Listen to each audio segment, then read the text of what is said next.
Virallinen käännös tarkoittaa asiakirjaa, jonka auktorisoitu kääntäjä on kääntänyt ja vahvistanut viralliseksi käännökseksi. Virallinen käännös tarvitaan silloin, kun joku viranomainen tai muu taho on sellaista pyytänyt.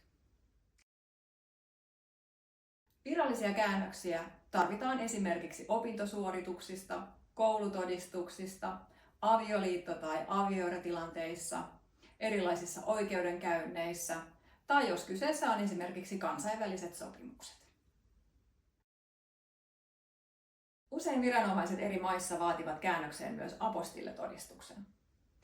Apostilletodistuksen saa Digi- ja väestötietovirastosta ja se annetaan yleensä sen kyseisen maan virallisella kielellä.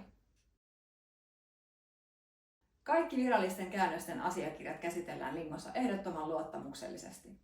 Käytämme turvapostia ja lähetämme viralliset versiot aina postissa joko kirjattuna tai pikakirjeenä.